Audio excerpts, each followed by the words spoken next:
A muchos de ustedes, y espero yo que a todos nosotros, el Señor nos esté hablando y nos esté dando una perspectiva de por qué pasan ciertas cosas en nuestras vidas que quizás no esperamos o que quizás con una teología errada no las sabíamos recibir. Job nos está enseñando mucho. Quiero hacer un resumen de lo que estamos diciendo para no desenfocarnos de lo que debemos como estudiantes de la Escritura tener en claro, especialmente en este libro. En primer lugar, el desafío que les he estado dando todas estas semanas es este. Mantenga en la memoria lo que Dios dice de Job. Lo dice persistentemente en los 2 primeros capítulos y también lo dice al final del libro. Que lo que dice Dios de Job, que es un hombre bueno, que es apartado del mal, que es temeroso de Dios, que no le hace mal a nadie. No se nos olvide, por favor, eso, porque no lo dice un hombre, no lo dice un autor, no lo dice Job mismo, no lo dice los amigos de Job, lo dice Dios. Cuando leemos esta tragedia nos damos cuenta que Job no hizo absolutamente nada para merecer, entre comillas, merecer lo que le está pasando. ¿Y qué es lo que le está pasando? Es que en la corte celestial se presentan los ángeles de Dios y entre ellos el Hasatán, que no es un nombre propio, sino que es un adjetivo que significa el acusador. Y el acusador acusa, porque eso tiene que hacer. Y cuando Dios se jacta de su siervo fiel Job, Satanás dice, no te sirve en vano, quid pro quo, pasando y pasando, esto por aquello. Él te sirve porque tú lo bendices, pero si tú no lo bendices vas a ver cómo te va a maldecir. Dios le da permiso para que intervenga en la vida y en los bienes de Job. Vuelve otra ronda a aparecer los hijos de Dios delante de él y también viene el Hasatán y otra vez Dios habla bien de su siervo, se enorgullece de él y aquí Satanás le dice, sí, pero si el hombre tiene salud, no te va a maldecir, pero tócale su cuerpo y verás cómo te maldice. Y Dios otra vez le dio permiso para tocar el cuerpo, le dijo, pero no me lo mates. Y ahí queda entonces Job en un montón de cenizas, con una picazón en su cuerpo, con llagas, con dolor, sin bienes, sin hijos, sus hijos murieron, y viene la esposa y lo reta, lo regaña, más encima le dice que tiene mal aliento. Quedó él totalmente abandonado. Llegan 3 amigos, Elifaz, Bildad y Sofar. Eran buenos amigos. Por una semana hicieron lo mejor que un amigo puede hacer: no decir nada, callarse y llorar con él. Eso hicieron por una semana y todo se echó a perder. Los amigos abrieron la boca. Y abrieron la boca porque ellos querían encontrar una explicación. Como todo ser humano, usted y yo. ¿Por qué? ¿Por qué está pasando esto? Pero al final las explicaciones se tornan en acusaciones en contra de Job. Y en esas acusaciones se hacen socios del Hasatán, del acusador, del apuntador, del que busca un chivo expiatorio y busca a alguien a quien echarle la culpa. Y los amigos de Job se transformaron en personas posesionadas por el espíritu del Hasatán. Son 3 rondas, cada uno habla. Habla Elifaz, responde Job. Habla Bildad, responde Job. Habla Sofar, responde Job. 1 vuelta, 2 vueltas, 3 vueltas. 3 rondas dándose vueltas sobre lo mismo. Y ahora aparece una nueva persona. Capítulo 32 del libro de Job.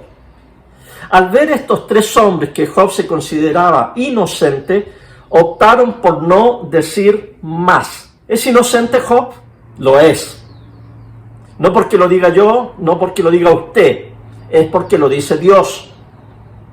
Dios dice que es inocente. Y Job también dice que él es inocente, pero al final Job dice, sí, dice, soy inocente, pero ¿de qué me vale? No vale la pena. O sea, todo esto se enredó tanto, se chacreó, como decimos aquí en Chile, esto se chacreó, así que al final si soy inocente, si soy culpable, si soy pecador, si soy santo, ya no tiene importancia frente a este sufrimiento. Y aquí aparece Eliú, capítulo 32, versículo 2. Pero Eliú, hijo de Baraquel, que era busita y de la familia de Ram, se levantó temblando de ira en contra de Job, porque éste se creía más justo que Dios. Una de las cosas que yo subrayé en mi Biblia, aquí son 5 o 6 versículos, la palabra ira y enojo. Aparece Eliú y se enoja. Su filosofía y su teología está basada en el enojo, temblando de ira, o sea que no estaba enojado, estaba pero enfurecido. Tiembla de ira, dice mi Biblia. Se cree él que es la voz de la sabiduría, es un joven, es un mocoso, y él piensa que es la voz de la sabiduría. Supongamos que debe tener unos 23 años. Está en el primer año del seminario bíblico, Eliú. Es un hipster. Ustedes saben lo que es un hipster hoy en día. Son esos jóvenes adultos que se dejan a veces, la mayoría de ellos, el pelo largo y se hace un moño. Y les gusta usar la barba. Eliú, para nuestro tiempo, vendría a ser ese joven presumido que cree que sabe, que está estudiando la Biblia, que está en un seminario, quizás quiere ser pastor, usa moño y usa barba. Versículo 3. También se enojó con los 3 amigos porque habían condenado a Job, pero no habían sabido responderle. ¿Se van fijando cómo es la personalidad de este mocoso atrevido? No solo se enoja con Job, sino con estos 3 ancianos que están hablando y no hablan bien, no saben cómo responderle a Job. Como los amigos de Job eran mayores que él, Eliú había guardado silencio. Yo digo que hasta por ahí no más, porque sacando yo las cuentas, y en la clase estamos viendo esto, ¿no? Elifaz habló 3 veces, Bildad habló 3 veces, el último que es Sofar habló 2 veces. Y antes de que le tocara su tercer discurso, Eliú, que se cree muy paciente y que se cree respetuoso a los ancianos, no lo dejó hablar, se metió en la conversación, interrumpió a Sofar. Versículo 5, pero finalmente se enojó otra vez, dale con lo mismo. En el versículo 2, tembló de ira. En el versículo 3 se enojó con los 3 amigos. Y ahora vamos en el versículo 5. Otra vez se menciona el enojo, pero finalmente se enojó al darse cuenta de que ellos no hallaban cómo responder. Y armándose de valor tomó la palabra. Esto es lo que Eliú, hijo de Baraquel el Busita, dijo. Así que una de las cosas que quiero en primer lugar dejar en claro, y ustedes ya se dieron cuenta que Eliú me cae mal. Ya saben, ¿verdad? Ya no tengo que decírselo, ustedes ya se dieron cuenta. Porque Eliú lo que me está tratando a mí de decir, y a usted lo que él está tratando de decir, es que él es un teólogo, que él sabe, que él ya tiene la respuesta, pero su teología es una teología fundada y basada en la ira y en el enojo. Y se los digo de una vez, una teología que está basada en el enojo es una mala teología. Hubo un sermón muy popular, incluso se escribió en libros en los años 1700, de Jonathan Edwards en Estados Unidos, un pastor que predicaba sermones de avivamiento, un evangelista muy bueno, y él tenía un sermón que se llamaba Pecadores en las manos de un Dios airado. Y en su sermón él predicaba de tal manera que hacía temblar a la gente de miedo, porque incluso él comparaba a Dios como una persona que toma una araña y la deja colgando sobre la llama de una vela para quemarla. Así dice él, somos nosotros los pecadores como una araña que va a ser quemada en el infierno. Claro, cuando uno predica algo así tan terrible, con tanto enojo, con tanta ira, con tanto fuego y azufre, obviamente que va a haber gente que se va a asustar de este Dios y dice, es mejor que me pongan la buena, si no la ira de Dios me va a consumir. Y así mucha gente se convertía y entraba llorando a las iglesias, aceptaba a Cristo como su Salvador personal. Una de las cosas buenas que tengo que decir de Jonathan Edwards, que ya cuando estaba más viejo cambió un poquito su teología. Existe esa mala teología de la retribución. Dios está enojado, Dios tiene que darte lo que mereces. Dice Eliú, yo soy muy joven y ustedes son ya mayores. Por eso tenía miedo de expresar mi opinión. Versículo 7, más bien pensaba que hable la experiencia, que muestren los muchos años su sabiduría. Sin embargo, en todos nosotros hay un espíritu. El soplo del Todopoderoso nos da entendimiento. No son los años los que dan sabiduría, ni son los ancianos los que actúan con justicia. Por eso pienso que ustedes deben escucharme, porque también tengo mi sabiduría. ¿Cuál es la sabiduría de él? ¿Qué es lo que Eliú descubrió en sus estudios teológicos? Lo que él descubrió y lo que quiere enseñar Eliú es la teología de la retribución airada. Porque así como él está enojado, Dios también tiene que estar enojado. Y así como él tiene una vara para castigar y tiene una vara para medir, así también dice Dios te va a castigar y Dios te va a medir. Él está muy inserto en la teología del castigo y la justicia. Y les quiero decir que la gente o los cristianos que equiparan la justicia de Dios con el enojo y con el castigo están muy lejos del corazón de Dios. Porque el corazón de Dios es un corazón todo amor y todo misericordia. Y cuando nosotros nos inclinamos hacia el castigo y la justicia, nos alejamos de aquel que de tal manera amó al mundo. De tal manera lo amó tanto al mundo, que entregó a su Hijo unigénito para que todo aquel que en él cree no se pierda, sino que tenga vida eterna. Porque no vino el Señor a condenar al mundo, sino para que el mundo sea salvo por él. Así que aquí hay una advertencia, mis queridos hermanos. Cuidado, no hagas teología proyectando sobre Dios tus propios problemas, que pueden ser problemas de miedo, problemas de enojo o problemas de justicia. Y se los quiero ilustrar. Hace unos meses leí un libro que hablaba de los inicios de la cultura, los inicios de la cultura humana, de la civilización humana, incluso de la agricultura, de la escritura, de la creencia en Dios, de las divinidades, etc. Ocurrió ahí donde se piensa que estaba el Edén, entre los ríos Éufrates y Tigris, en la Mesopotamia. Y la Mesopotamia es un lugar plano, ahí no hay cerros, y no hay mucha vegetación, pero hay dos ríos. Y ahí vivían en la planicie estos primeros asentamientos humanos, de donde viene incluso Abraham, en Ur de los Caldeos, en Caldea, en Mesopotamia. Ellos usaban el barro, hacían ladrillos, porque había mucha tierra y algo de agua y podían hacer sus edificaciones. Pero algo que pasaba era que ese río, el río Éufrates y el río Tigris, que le traían vida a ellos, de vez en cuando también les traía muerte, porque habían inundaciones, había gente que se ahogaba, etc.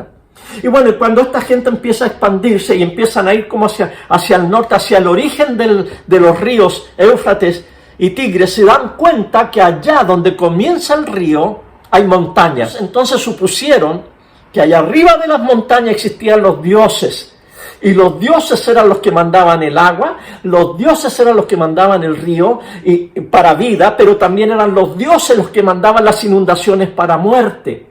Y de ahí empieza el origen entonces de esta errada concepción de un Dios enojado que está en las montañas y que hay que apaciguar. ¿En qué es lo que empiezan a hacer los caldeos, los babilónicos? Empiezan a construir zigurats, como la torre de Babel, de alguna manera para llegar al cielo, para contactarse con los dioses, y de ahí vienen las pirámides y todo eso hasta el día de hoy, para apaciguar a los dioses. Ahora, para que me entiendan un poquito mejor, Santiago está fundada en un valle, precioso valle, incluso de aquí, los que conocen nuestro departamento saben que tengo ventanas hacia el sur y hacia el oriente, así que de aquí yo veo hasta la cumbre allá en Peñalolén, y de aquí veo el cerro El Plomo y un poquito de nieve que hay en la cordillera allá arriba. Y aquí está el valle.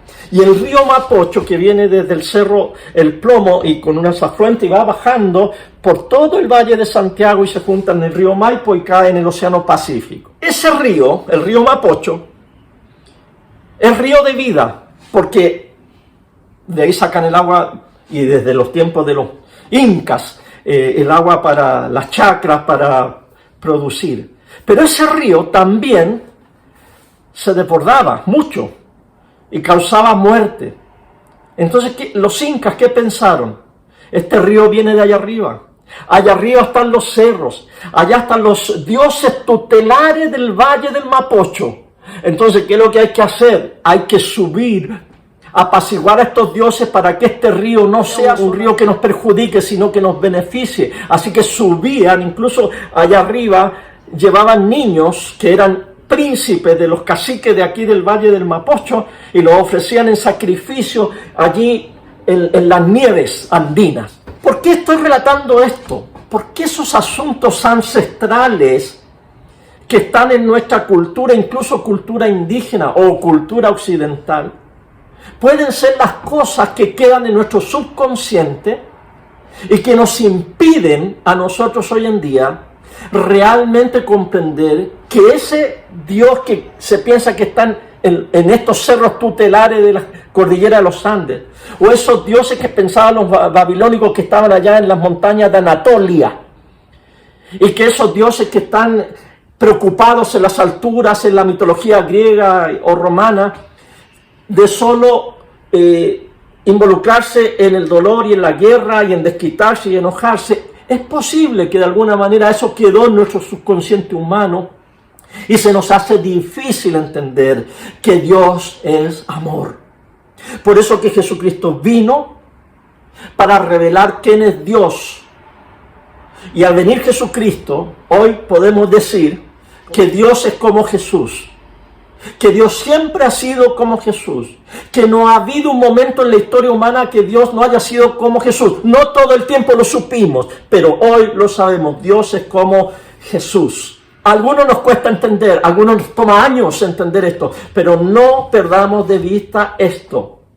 Eliú no lo entendía y Eliú está transmitiendo sus propios temores, su problema con la justicia, su problema con la ira, su problema con el enojo, lo está como transmitiendo hacia una deidad. Y así como soy yo, tiene que ser mi deidad. Así como es Jesús, así es la deidad. Esa es la respuesta. Bueno, Eliú habla por 7 capítulos. Ahora, no todo lo que dice Eliú está equivocado, pero sus aplicaciones y sus asunciones están equivocadas. Aquí hay algo que tenemos que pensar. No todo lo que decimos tiene que ser correcto. Y de hecho es verdad. Nadie tiene la verdad absoluta. Porque siempre entre lo que decimos hay algo que no es correcto. Hay algo que no es exacto. Y de eso se aprovecha Satanás.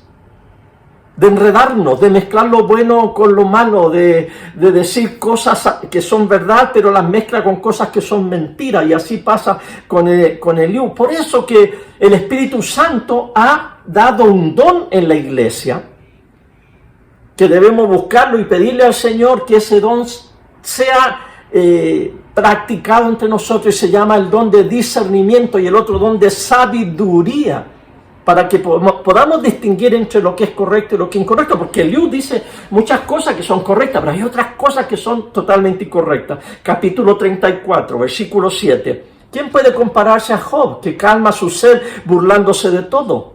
Anda en compañía de malhechores, se junta con gente malvada, asegura que nada gana el hombre con hacer la voluntad de Dios. Pero ustedes son inteligentes, escúchenme, dice Eliú. Nada más ajeno a Dios que la maldad. El Todopoderoso no comete injusticia, le da a cada uno lo que merece, le paga conforme a sus hechos. Está hablando erróneamente de Job, no está diciendo lo correcto acerca de Job. Y otra vez, no es porque lo diga yo o lo diga usted, es porque al final Dios dice, ustedes no dijeron nada correcto acerca de mí tampoco. Y quizás Eliú no tiene mala intención, pero Eliú se creyó que Job era malo. Aunque Dios dijo que Job es bueno, él se la creyó que Job es malo y que Dios lo está castigando porque es malo. Y aquí vamos a entrar a una pregunta. ¿Cómo es que Dios está presente en el mundo? Para Eliú, Dios está en todos los eventos. Para Eliú, él piensa que Dios está en todo, absolutamente todo lo que pasa. En otras palabras, Eliú es un determinista. quizás la filosofía cristiana o la doctrina cristiana que más se parece a esto es el calvinismo, que pone un tremendo énfasis en la soberanía de Dios. O sea, Dios está a cargo de todo y Dios controla todo, es un determinista. Eliú cree que todo acontece porque Dios es la causa de que todo acontezca. ¿Se da cuenta que lo que estoy hablando suena correcto? Pero espérese un ratito. Nosotros creemos que Dios está presente en el mundo, porque Él es omnipresente, está presente en el mundo. Pero preguntémonos esto: ¿Dios está presente como el agente que causa todo acontecimiento? ¿O Dios está presente de otra forma que nosotros no entendemos? Les explicaba yo a los estudiantes de Eclesía estas dos posiciones, la teísta con T y la deísta con D. La teísta con T de tomate, y la deísta con D de dedo. Son dos posiciones. El teísta, nosotros los cristianos, somos teístas. Los judíos también son teístas con T, porque nosotros creemos en el Theos, en el Dios, en un Dios que es personal y que se relaciona con nosotros, un Dios al cual podemos orar y que nos escucha y que interviene respondiendo a alguna de nuestras oraciones y orientándonos. Ese es el teísta. El deísta, por otro lado, cree en un Dios, pero cree en un Dios que al principio hizo todo, los cielos y la tierra, y que lo formó con precisión como un reloj, que le dio la cuerda y lo dejó andando, y ese Dios que creen los deístas se retiró y dejó que todo funcionara y no se mete, no responde oraciones, no interviene, no hace milagros. Es un Dios ausente, pero sí existe, pero totalmente ausente. Esa es la diferencia entre los teístas y los deístas. ¿Qué es lo que nosotros debiéramos concluir? Y debiéramos concluir lo siguiente: Dios sí está presente, pero no está presente en determinar toda cosa que pasa en el mundo, sino que mayormente Dios está presente en una realidad del mundo que se llama la realidad de la libertad. La realidad de la libertad, ahí está Dios presente. Y hablo tanto de la libertad humana como de la libertad de la creación. O sea, Dios hizo la creación y le dio sus leyes, le dio su formato, su manera de ser, y esa libertad que tiene la creación es donde va ajustándose. O sea, que Dios no se mete a veces en forma milagrosa, sí interviene, pero mayormente no interviene, y por eso que la tierra produce terremotos, huracanes, porque esa libertad que tiene la naturaleza de desenvolverse. Ustedes saben que si no ocurren frecuentes terremotos y se pararan los terremotos después de unos 50, 100 o 200 años, es tanta la energía que se acumula en las placas tectónicas que habría un tremendo cataclismo. Así que es bueno que vengan temblores, y de a poquito. Los huracanes, ojalá no hubieran huracanes, pero los huracanes se sabe que son unas trombas de viento que van circulando, porque de esa manera extraen el calor que ocurre en el Caribe, porque si no pasara eso, la gente se achicharraría. Esa es la libertad que tiene el mundo, la naturaleza. Pero también Dios nos hizo a nosotros seres libres. Amós 3:7. Me encontré con este versículo. Dice: lo cierto es que nada hace el Señor sin antes revelarlo a sus siervos los profetas. ¿Quiere decir que Dios hace todo? ¿O lo tenemos que ver del punto del profeta, que el profeta en su libertad y en su servicio al Dios Todopoderoso distingue, discierne hacia dónde va la cosa?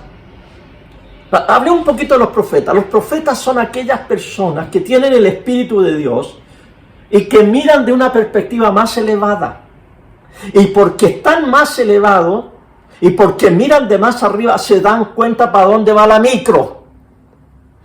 Y advierten: si esto sigue así, esta es la circunstancia que va a pasar. En ese sentido es que Dios va anunciándole a sus siervos los profetas por la sensibilidad que tienen. Pero no es que Dios cause todo lo que pasa, sino que Dios está presente en todo lo que pasa, en su amor y compasión. ¿Cuál es el ejemplo el ejemplo más palpable? El COVID-19, la pandemia, la peste. Dios no causó esta peste, Dios no envió esta peste. Esta peste es sencillamente la libertad de la naturaleza. La naturaleza se tiene que mover, las bacterias se tienen que mover, los virus tienen que hacer lo que tienen que hacer, los animales tienen que hacer lo que tienen que hacer y los seres humanos tienen que hacer lo que tienen que hacer. Y si a un chino se le ocurrió comerse un murciélago contaminado, fue su libertad. Si es que ese fue el origen, no sabemos, ¿no? Ahora, hay otros que dicen que el virus fue creado en un laboratorio o que en el laboratorio, de ese laboratorio se les escapó. Ahí está la libertad del ser humano. Si los chinos quieren tener virus en laboratorios para hacer guerra bacteriológica o lo que sea, Dios dice, están en la libertad. Me da tristeza, no me gusta, no es mi voluntad, pero es la libertad del ser humano. Les voy a dar otro ejemplo, muy doloroso, y discúlpenme las sensibilidades políticas, porque hoy aquí en Chile, 18 de octubre, se cumple un año del inicio de estas protestas y el país, y estamos asustados, estamos temerosos, estamos inquietos. Y tengo que tocar ciertos puntos para ilustrar esta verdad. ¿Está Dios presente y Dios ha hecho todo esto? El año 1973 en Chile, yo tenía 13 años. Algunos de ustedes ni habían nacido y otros la andaban revolviendo más que yo. Dios nos ha dado libertad, libre albedrío. Y en ese año, y en esos años, y en todos los años, Dios nos ha dado libertad a los seres humanos, a las naciones, a la humanidad. Libertad para votar. Y por medio de las votaciones se elige un presidente. También hay libertad para que el ser humano haga fraude si quiera. Hágalo. Es libre de hacerlo, pero usted va a responder. Hay libertad para fomentar la violencia. En esos años se fomentó la violencia. De derecha, no, acá está la derecha. De derecha y de izquierda. Hubo violencia y el ser humano tuvo libertad de hacer lo que quiso. Y Dios estaba triste. Libertad para formar grupos guerrilleros y hacer la revolución violenta. O libertad como en el centro, alguien dijo, hagamos la revolución en libertad. Y por otro lado, otro decir, esto lo vamos a parar con un golpe militar. Libertad, ¿dónde está Dios? ¿Está Dios aquí? Uno se pregunta, ¿está Dios metido en esto? Dios nos ha dado libertad. Dios lo hizo. Dios mandó toda esa tragedia que hasta el día de hoy está repercutiendo en nuestra nación. No, Dios no la mandó. Dios la lamenta. Pero Dios ha dado libre albedrío. Y como dije, los profetas miran más allá. El profeta denuncia, el profeta proclama, el profeta ora, el profeta aconseja sobre cómo evitar el desastre. Pero es el ser humano el que sigue siendo libre para hacer caso. O también tiene libertad de matar a los profetas si quiere. Si a Jesús le pasó lo mismo. Jerusalén, dice Jesús, de ahí desde el Monte de los Olivos, mirando la ciudad de Jerusalén. Tú que matas a los profetas, tú que apedreas a los que te son enviados. ¿Cuántas veces quise juntaros como la gallina junta a sus polluelos y no quisiste? ¡Ay de ti, Jerusalén, que no supiste el día de tu visitación! Así que hoy en día nos preguntamos otra vez.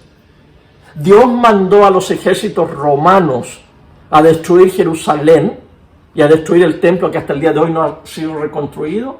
¿O no sería que Dios mandó a sus siervos los profetas para advertir lo que iba a pasar y se lamentó de la libertad humana hacia donde llevó a los judíos? Vamos a terminar diciendo que hay suposiciones de Liu, dos suposiciones. Una, que Dios está en control de todo y que todo lo que pasa es porque es la voluntad de Dios. Y otra suposición de Liu es, Dios es justo. Y estamos de acuerdo, ¿verdad? Es una de las cosas positivas. Sí, Dios es justo. Pero Él dice, por tanto, todo lo que pasa es justo. Y ahí estamos en desacuerdo. Porque no todo lo que pasa es justo. Y el hecho está en Job. Porque no es justo que a Job le pase lo que le está pasando. Pero le está pasando. Le está pasando. En Génesis, Dios comienza la creación diciendo, sea la luz. Y luego dice, haya expansión en medio del firmamento. La Biblia Reina Valera Contemporánea dice que haya luz. O sea, Dios permite. Desde esa primera vez, desde esa primera declaración, de esa primera palabra que sale de la boca de Dios, sea, dice la versión Reina Valera del 60, que sea la luz, que sea, que se haga, que haya, ahí está la base de la libertad. Y eso funda la libertad que da la posibilidad que todo acontezca en la naturaleza y también en lo que hace el ser humano. Y esto es lo más importante.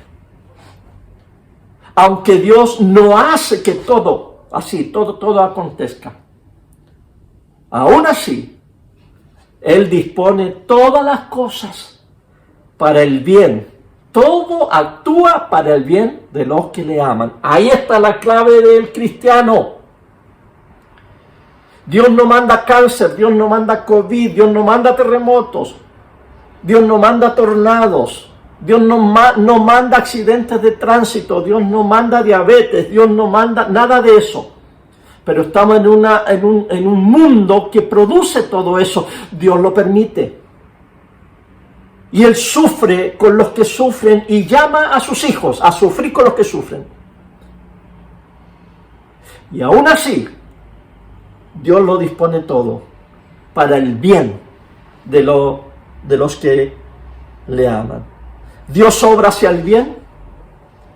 El fin de Dios, no el fin del final, de que se termina todo, no. El fin del propósito, la finalidad, es la redención. Es la restauración de todas las cosas. Para allá vamos. Pero no quiere decir que Él es el agente de todo lo que ocurre. Él está, pero está de una manera compasiva y amorosa, sosteniéndonos. Dios no mató a los hijos de Job. Tampoco era la voluntad de que los hijos de Job murieran. Pero es lo que pasó. Ya sea porque Satanás intervino o porque sencillamente un tornado arrasó la casa. Pero Dios se conduele y tiene compasión. Y eso lo demuestra especialmente en la cruz, donde está la muestra del amor expresado en el perdón que vuelve a fundar el mundo, en la cruz. Y eso es lo que vamos a celebrar ahora. Cuando comamos del pan y bebamos de la copa, ahí se resume lo que es Dios. Dios es amor, Dios es compasión, y Dios muere por nosotros. Y Dios nos rescata por la sangre del Cordero que murió en la cruz.